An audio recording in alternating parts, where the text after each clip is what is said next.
say aye. Aye. Any opposed? That passes. Need a motion to approve the Board of Education meeting minutes for May 24th. We have a motion and a second. Any discussion of the May 24th meeting minutes? All those in favor, please say aye. Aye. Any opposed, say no. A abstain. Wrong one. Oh. No, right. That was the graduation night. You're right. Graduation You're right. night. Thank you. Dr. Kinder abstains. He was not present that night. Need a motion to approve the Board of Education meeting minutes for June 1st. Moved. We have a motion and a second. Any discussion of the June 1st meeting minutes? I think we're going to have some abstentions here because there were a few of us not able to make it. Sure. So those in favor, let's do a roll call vote. Everybody okay with that? Dr. Kinder? Yes, ma'am. Mrs. Bays is not. Mrs. Midyett? Mr. Miller?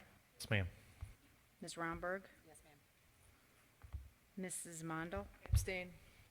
Mr. Dole? Abstain. All right, next would be patron comments, but I don't believe we have any this evening, so we will move on and have the superintendent and board comments, and I will turn that over to our superintendent, Dr. Knost. Thank you. Good evening. Good to see you. Good evening. Mr. Northington, good to have you. Warming up. Yeah.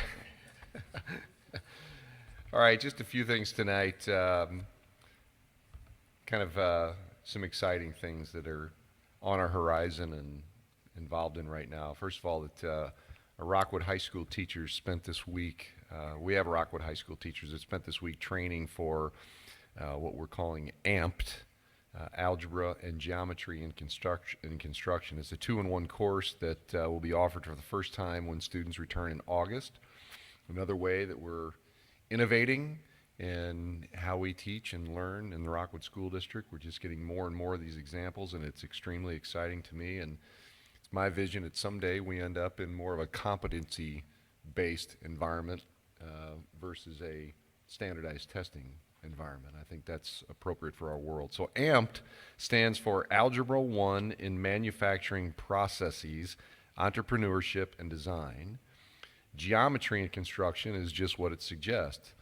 9th grade Algebra 1 and 10th grade geometry students in Rockwood will design, build, and sell things they make using some of the concepts they learn in class. In AMPed Algebra, students will operate a t-shirt printing business. Geometry and construction students will construct a small building. To give you a little more on that, and we're still in the works of that, when we say a small building, we mean like a tiny house. And we don't mean a tiny house, we mean like a tiny house, as in that's somewhat of a fad in the world right now, but and we're actually working with the possibility of that being a scenario where we would donate that product to somewhat of a homeless village in our region. So very, very exciting. I know that if either algebra or geometry looked like that when I was a student, I would have excelled much more than I did. The relevance is right there in front of you, and it's the traditional way. That relevance isn't always there, so we're excited about that. And Rockwood High School students who participate in the VIC program, the Voluntary Interdistrict Choice Corporation, or our transfer program for our city children, they are part of a summer enrichment program project known as Lead, Reach, Teach. Students take part in a mixture of culturally enhancing activities and volunteer opportunities. And just today, they were helping deconstruct some crates at Frolic Inn, an animal boarding facility in Wildwood. Earlier this week, they traveled to Grant's Farm for a field trip. They also spent the day in the front offices of the St. Louis Surge women's basketball team. Rockwood Coordinator, Education, Equity and Diversity, Brittany Hogan, says she hopes students can continue to develop interpersonal skills that they can apply at school, home, and at work. So that's an exciting thing. You all know that our summer school program, our summer academy program is in full swing and very well. Numbers are up. We provided transportation this year for the first time in I don't know how many years, and it boosted our enrollment, which is good for kids, good for the books, and just good for Rockwood in general. So we're thrilled with that. I think this is the last time I have to do this this year, but take you back to the last meeting, by the way, and Will was the lone central office person sitting over there. But this is Will's last night, last board meeting, I'm sorry, that I should say. Will's going to be with us a few more weeks yet, but as far as board meetings, this is the last board meeting for our Brigadier General, Will Blaylock. Will's been, I can say, phenomenal for this district. While we didn't know each other back in the early days, we worked in the district together, and Will built a really solid reputation for himself and came into this position and has helped me immensely in my role since I've been back as superintendent. I hate to see him go, and we'll miss him greatly, but appreciate the work he's doing for our country, and just think we ought to give Will a round of applause for his work. Thank you, Will. That's all I have. Any other board members have comments? Yes, I do. Dr. Kinder? I would like to officially welcome Mr. Paul Northington to his first meeting as the new Chief Financial Officer of the Rockwood School District. And I do that excitedly because now there are two of us from Southeast Missouri, and we will soon rule. Oh, there's three of us from Southeast Missouri. Now I know we rule. Heck with you, St. Louis folks. Once again, Dr. Canos didn't bring that up in the process. We weren't told that.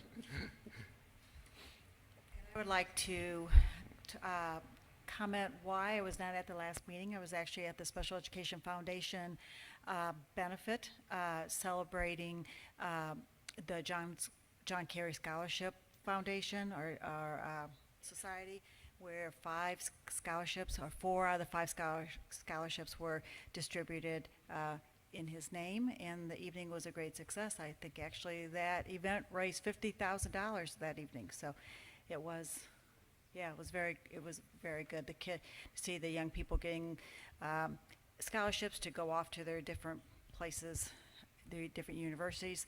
It was very heartwarming. So I miss being here, but it was a great place to be as well. Can I, Eric, can I put you on the spot? I want to ask some more about, if you go to our website, it's the college partnership, Rockwood and St. Louis Community College, Wildwood. There's that picture, Alex, if you could pull that up. And it appears we have how many kids? We have 30. So can you give us, I mean, I'm putting you on the spot, but what can you tell us about that? Well, the goal is 30, and I know that Terry Harris and Todd Minicello were adamant that we would get to 30. I think when we did the first orientation, we were in the low 20s, and that wasn't because there was any kind of a problem. It's just that we're really allowing St. Louis Community College to do a lot of the vetting for the program. So I think there were just still kids being vetted, and I know that there was confidence that we would have 30, and I think, you know, it's going to be a good problem in the future, because I think we're probably going to have to continue to challenge that partnership. I'm sorry, that's where it is. Go down, it says view more news. Okay, all right.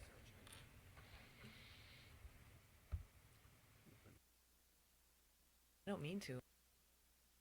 Oh, it's just so cool. There you go. There's a picture of them.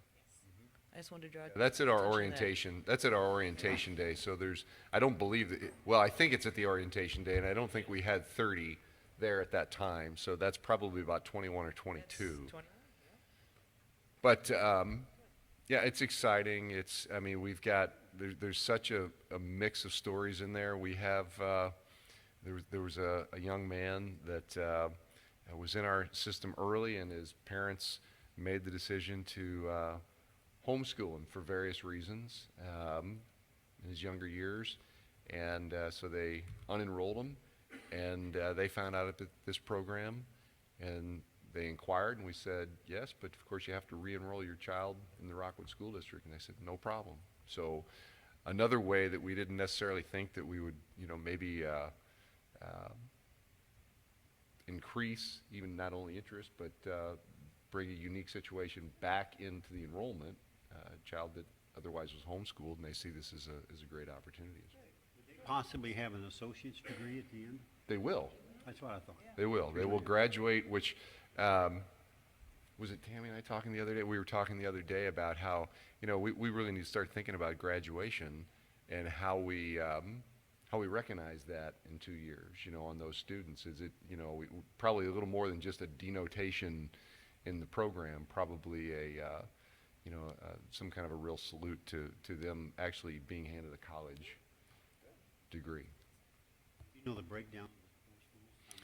Yeah, we have some from all 4 schools. I think at that point, it was a higher number at Eureka High School than the others, but we had students. It wasn't exactly even, and again, they're still getting up to the 30. So that really wasn't the goal, other than we wanted to make sure that we did have representation from all schools. But again, we're really trying. The community college is being such great partners that we're really trying to let their vetting process for students, the AccuPlacer and whatnot, the things that they look at, help determine kids that they'll accept. Board member comments? I think Dr. Knost has one more. Yeah, I just wanted to back up a little bit. He's not here tonight, which is usually my reminder when we have a candidate sitting in our a new employee sitting in the audience. But when we approve somebody administratively in closed session, it's been our custom to announce that publicly. So the school board tonight did approve the hiring of Dr. Matt Irvin as the associate principal at Lafayette High School, effective July 1. Dr. Irvin is currently an assistant principal at Lindbergh High School. Prior to that, he served at Kirkwood High School as a summer school principal, teacher, leader, and instructional coach. His teaching experience includes I don't know if I'm saying this right, Trier High School in Winnetka, Illinois, where he taught social studies and kinetic wellness. In addition, at MICDS, he was the head football coach and director of all athletic camps for students. Dr. Irvin earned a doctorate in educational administration from Lindenwood University. His master's degree is from the University of Missouri St. Louis, and his bachelor's degree is in social studies is from Missouri State University. And he, of course, replaces Dr. Karen Calcaterra, who will now begin her new contract year as the principal of Lafayette High School following Dr. Shaughnessy's retirement. So we're happy to welcome Dr. Irvin, who could not be here tonight. Thanks. Any other board member comments? All right, next agenda item, I need a motion to approve the consent agenda items as submitted. A motion and a second. Any discussion of the consent agenda items? Need to abstain from 7.11, specifically the support staff new hires. To catch that. All right, so with the exception of the one that's going to be abstained from, all those in favor, please say aye. Aye. Any opposed, say no. That passes. Move on to the regular agenda items. And the first one is I need a motion to approve and adopt the 2017-18 budget as presented. So move. Second. And we have a second. Mr. Steinbergy, welcome. Good evening. We have the 17-18 budget here tonight. The last 6 months when we've provided budget updates, we've primarily focused on the operating funds. So tonight I have a couple slides that summarizes the entire budget, which would include the operating funds as well as debt service, the self-sustaining programs such as child nutrition and community education, as well as the bond issue. So for 17-18, we do have a budgeted revenue of $319 million. Of that, $224 million of is operating funds. I do want to point out that this past spring, when we had the authorization from the community for the $95.5 million bond issue, we are estimating or anticipating selling a portion of that this school year to help fund some of the projects that are going to be beginning. And we have a budget of $40 million in. And from the beginning, we have planned on selling those in increments over the next couple of years. So currently, right now, we're looking at $40 million that will be is in the budget, and we'll bring forward at a later time when those numbers are finalized. 40 million? 40 million, yes. Okay, thank you. From an expenditure standpoint, $311 million. Of those expenditures, again, we do have a significant portion in the bond issue funds. We typically will budget more than we will spend just because of timing of projects. Sometimes the projects will be accelerated where we'll need additional budget, so we do typically budget more than we'll actually spend. Any increase, is that from last year? Actually, from an expenditure side, we're looking at spending the same amount. It will just be on different authorizations. We're going to be spending down on the 2015 authorization, and then we'll start spending on the April 2017 authorization for the new projects that are be going in. So from a budget standpoint, it's about the same dollar amount. Is this due to the reserves? No, these are the bond issue funds, so. Oh, you're just talking bond issue? No, I was Yes. talking about the Okay. total budget. Oh, total budget? Total budget will be less than, or will be more than Yeah. this school year. Aye. It's about $6 million. Operating funds will be balanced. So we typically have we have more expenditures, but we'll be covering that with revenue. And we do have some additional expenditures in community education. They are planning on funding some facility projects, so they've increased their budget by about $1.5 million. And then we also have some increases in the debt service fund. Anticipate that the revenue is going to be quite a bit more as a result of all the reassessments? Are those all going to be challenged? We are anticipating, preliminary numbers received, we've got county-wise, or at least for us, will be about 8.6% increase in assessed valuation, but that is going to be limited to CPI, which is, I believe, 1.9%. So overall, yes, revenue will be up because of property taxes. Remember that with the Hancock Amendment, we're limited to CPI, so we can't get a windfall, and it goes the other direction too in those years.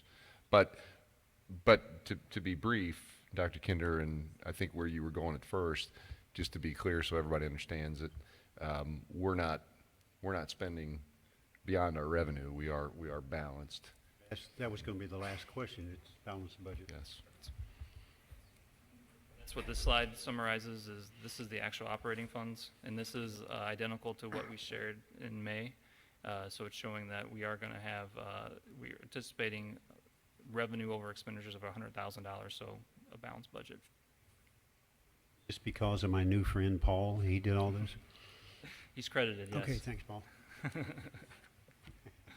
you going to talk about reserves at some point? Yes, we are projecting that our reserve balances are going to be at the 22% threshold in the board policy. So we are maintaining those fund levels, Percent again? 22%. And then overall, this is our total budget. So as you can see, $319 million in revenue, $311 million in expenditures. But so it would show an $8 million increase in fund balances. But again, 7.6 of that is related to the bond issue. It's timing of spending those funds. We'll receive the funds, and then over time we'll spend those down.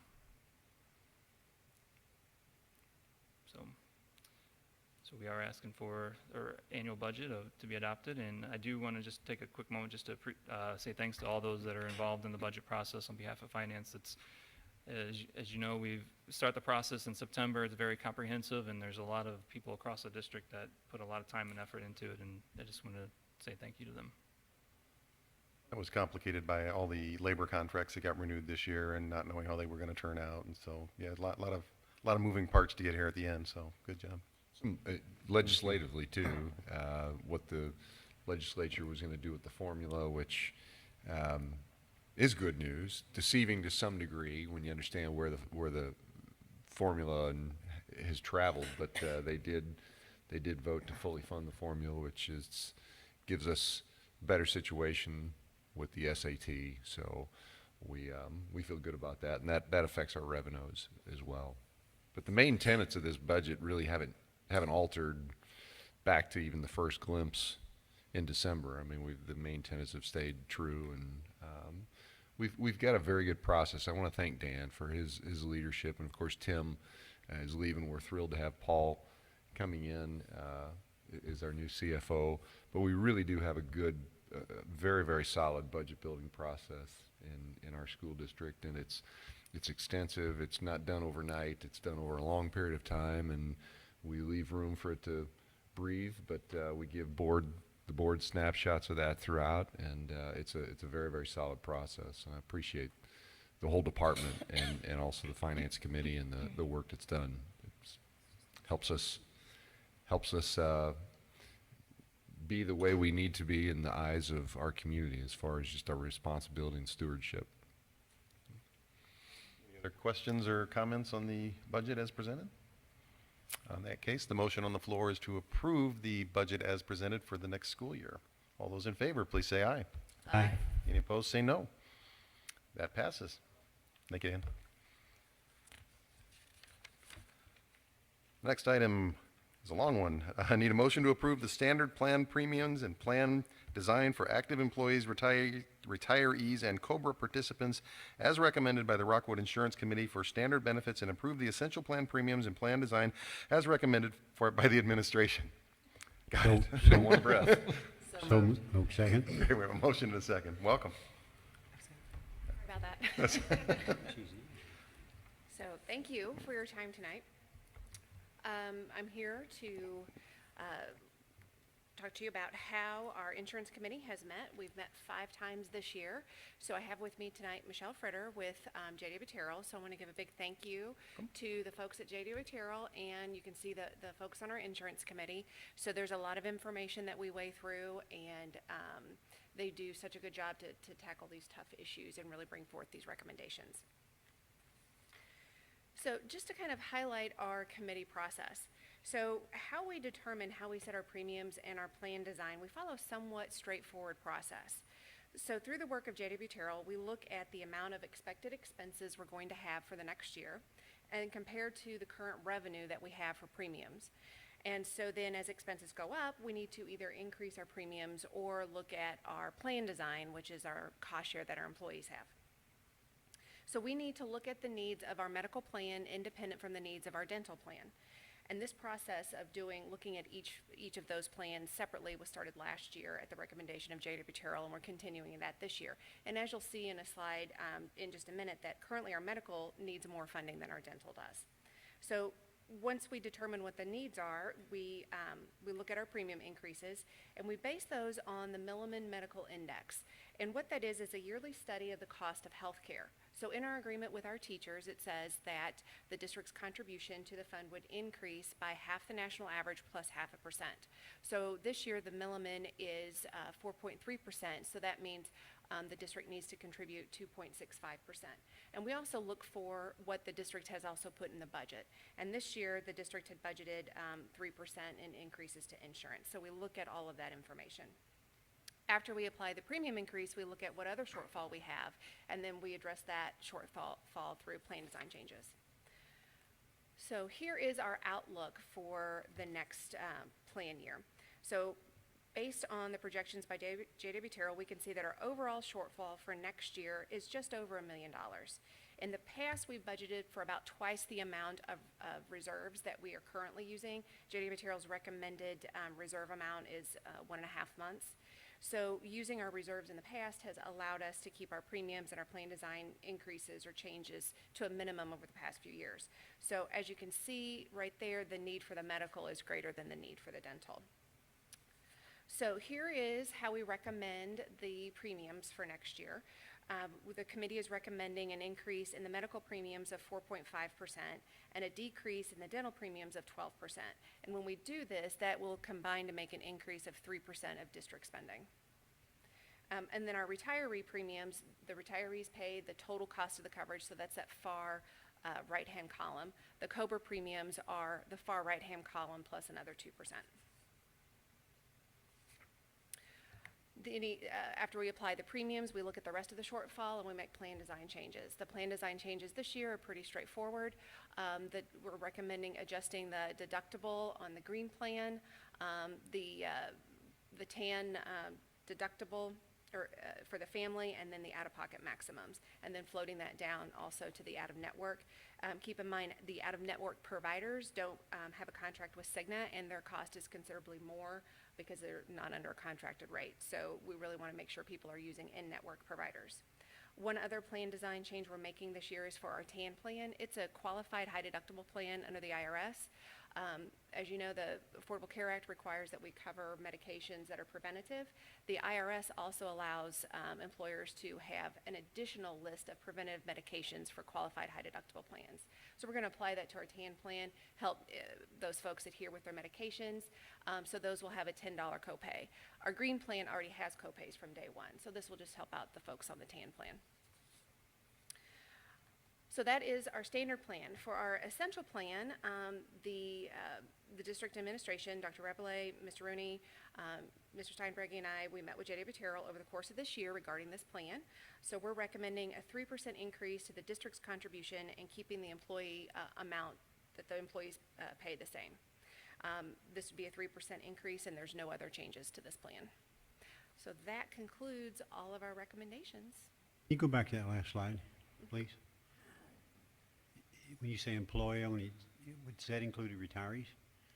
So yes, good question. So the employees would pay $93 a month. Then if anybody retired on this plan and wanted to continue it, they'd pay the $352. And then the COBRA would be 2% higher than that.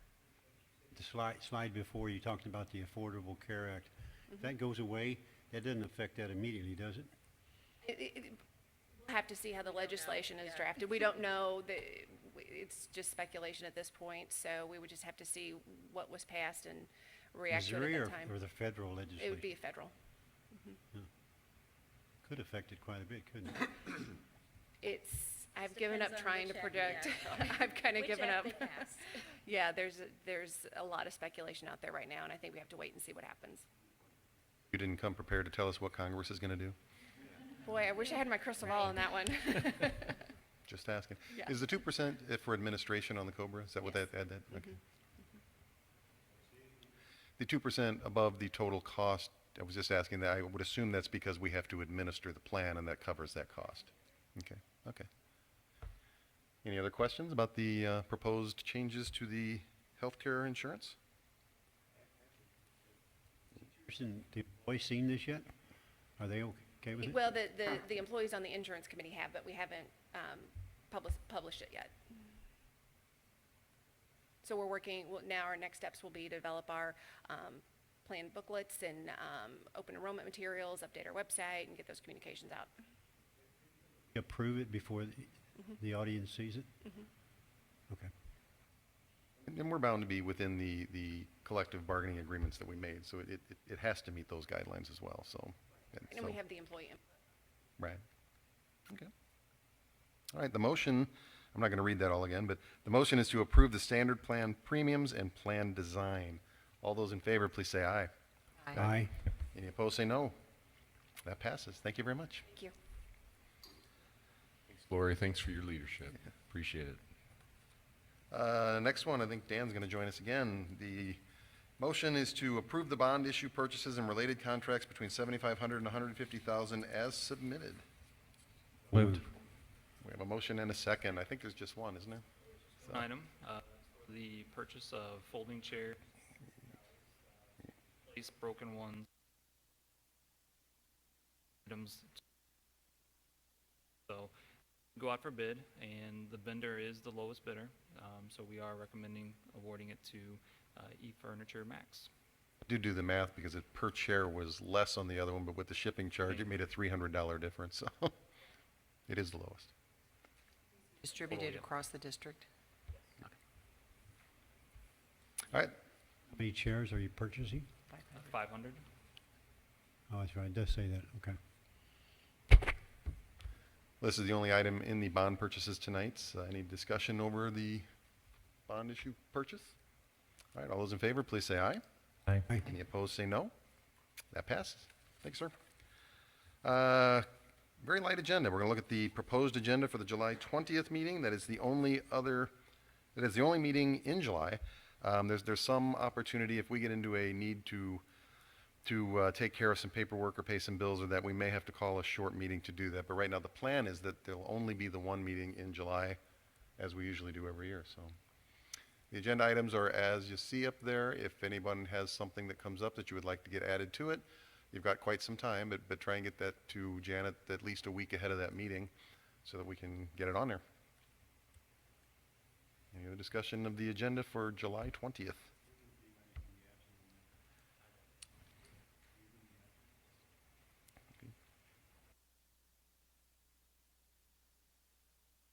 All right. Last time we talked a little bit, and I don't know that we sent out sample dates, but we talked about setting a date for the board working session. I was looking over the agenda that we used last year, and it probably is worthwhile for us to get together. And we had talked about possibly doing that on a Thursday night instead of a board meeting, or if we have a short board meeting, we could do it before or after. Or we could do that, some years we've done them on Saturday morning. Anybody come to any great preferences on how that gets handled, or any dates that work or don't work?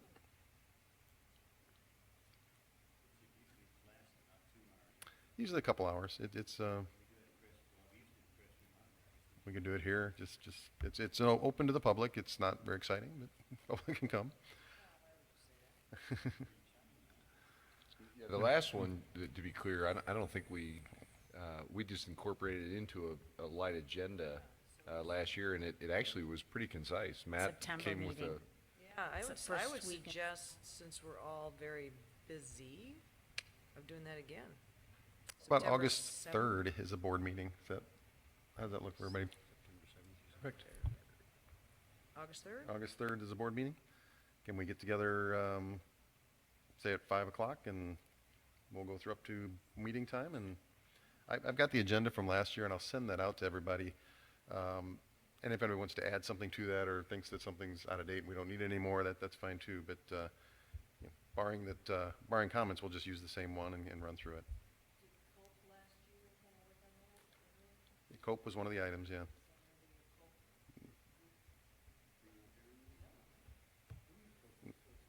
Me and me. Let's tentatively put that on the calendar for 5 p.m. on August 3rd, So it'll be before the regular meeting then? before the regular meeting. And that'll give us an hour until the closed session, but hopefully we can keep the closed session pretty brief that night, and if we need to do a little more, we could. Everybody okay with scheduling 1 hour? You think we need to start earlier? That's what I'm asking. If you think we need 2 hours, let's start a little bit earlier, but Wouldn't cut our, I mean, I think it'd probably be, last year it took us 2 hours. We have I don't our remember. new, The other thing you can do is, you know, no, we did it in a There, regular it was- meeting. it was in a regular- We didn't do yeah. early at all last time. We just did a regular meeting, and we just had a light agenda. That became Just during the meeting. the heart of everything. But if you went with the 5, if you wanted to try that instead, which I think does, we could even remember, we can change the time of the meeting up to 24 hours before. So what that leaves room for, if we do end up after a whole month here going to the July 20 meeting, if we've got a heavier agenda for whatever reason, then we've got room for it. If it stays light, I can communicate through Matt and with the board, and we can determine that we don't need to do early, and we just do it at the regular time. And the other thing, if we do decide that we start at 5, I think that's okay, because the way you brought the items last year was in a very organized manner that we kind of marched through. If you got to a point where we needed a break for closed session, you could always Bring go it to back up close again. and yeah. come back and pick up where you were, and then go on with the rest of the meeting after you're done with that. But I think there's a good chance that we'll get to that time. Summer months are usually, it's more of a business issue with the summer months, getting the bills paid and such. So, but that doesn't extend the length of a meeting. So I think there's a good chance it'll be a light meeting, and we can determine that as it gets close. And if it's a very light meeting, we'll just propose that we start at 7 o'clock and open like we always do, and that'll be the main reason for our meeting that night.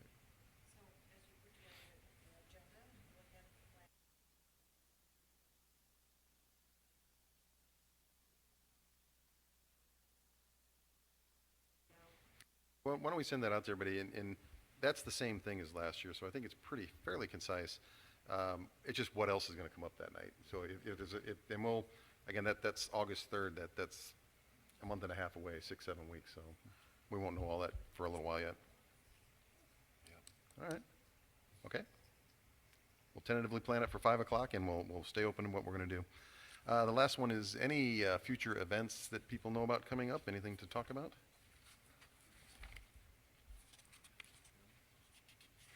Don't know of any. So the summer is happily pretty light. The school year ended very successfully, and we didn't have to make up the rain days instead of snow days, so I think everybody was fairly happy with that, so good news.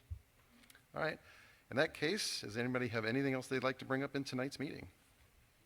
On the board about the MSBA conference. Oh, yeah. Who's going? And Okay. You guys going for the whole thing?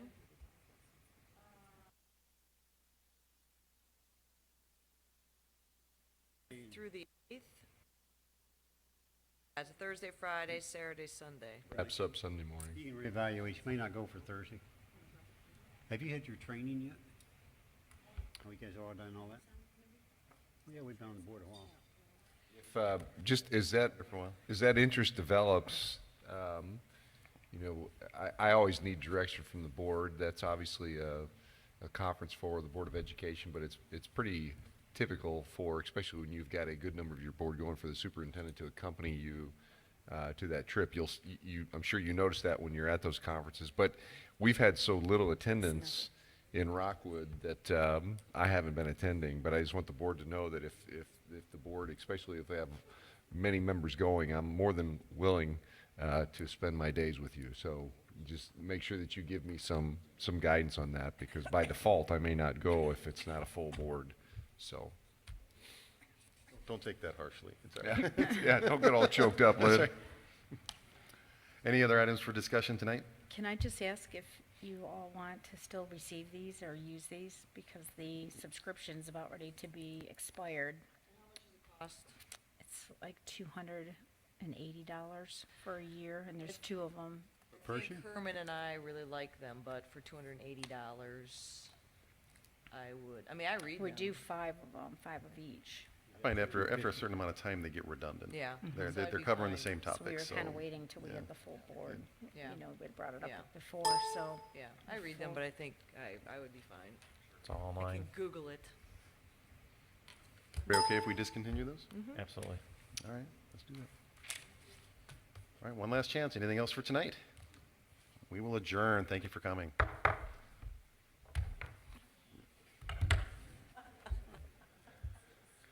Yeah.